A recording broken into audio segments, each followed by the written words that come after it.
of the Alaka-Costain Iganmu section of the Eko Bridge for another 40 days from Sunday.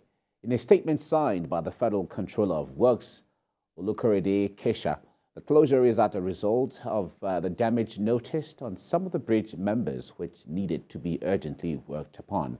The statement also stated that any further delay in the repairs and replacement of some of these bridge members could undermine the integrity and structural stability of the entire bridge. Mr. Kesha said that the closure is to allow the contractor to carry out the necessary repairs with the aim of restoring the integrity of the bridge during the stipulated time frame.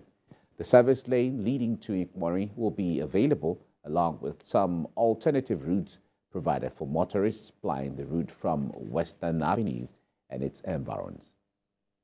Poultry farmers have appealed to the federal government to urgently intervene in the dwindling fortunes and danger confronting the agri-sector to avert its imminent collapse. This was one of the demands made by a cross-section of poultry farmers under the aegis of the Poultry Association of Nigeria at a media briefing in Ibadan. Olaide Oyewole has more.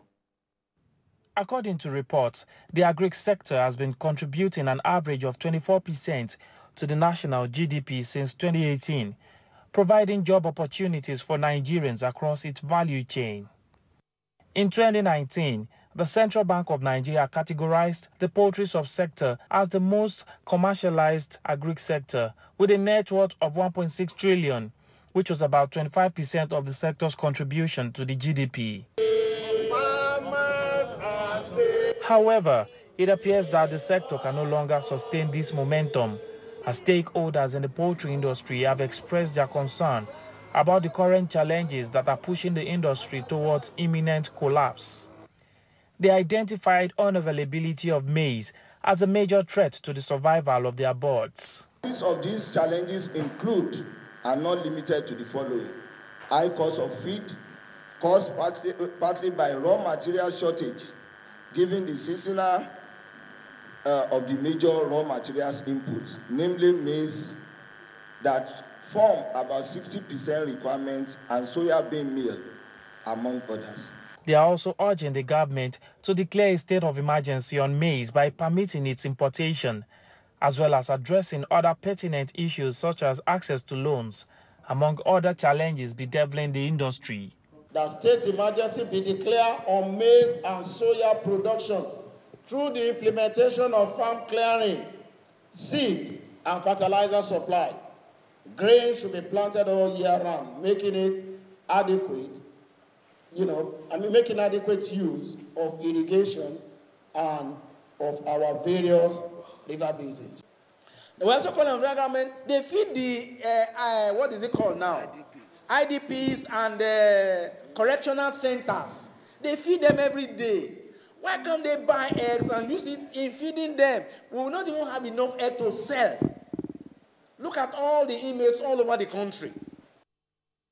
The stakeholders expressed belief that addressing these bottlenecks will lead to a reduction in the existing high prices of the commodity, thereby providing immediate relief to the struggling sector. Olaide Oyewole, TVC News, Ibadan. And to some entertainment now, practitioners in the nation's film industry are advocating constant promotion of Nigeria's cultural heritage through movies. This discussion came to the fore as Nollywood actor Adekola Odunlade premiered his new movie called Orisha in Lagos. TVC News correspondent Theophilus Elama was there.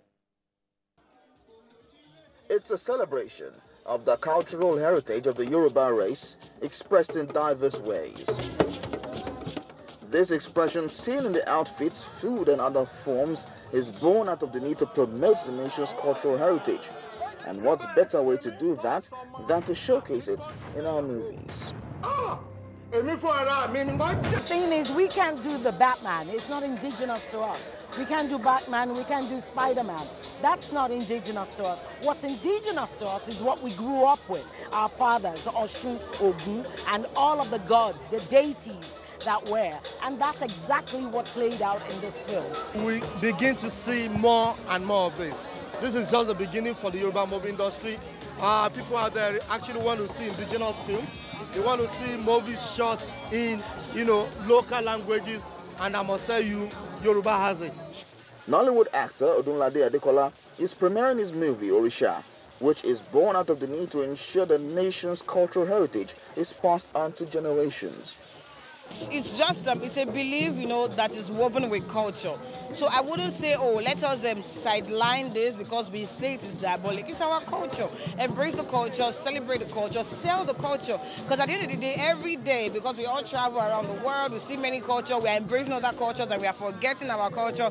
And yeah, culture comes to a very high level of identity. It is a movie that culturally based is.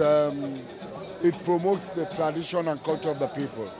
And since that is what is trending now, I expect people to gain a lot from it.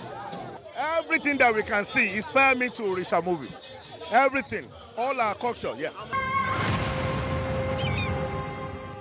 Practitioners here believe promoting our culture in movies will ensure it doesn't go into extinction.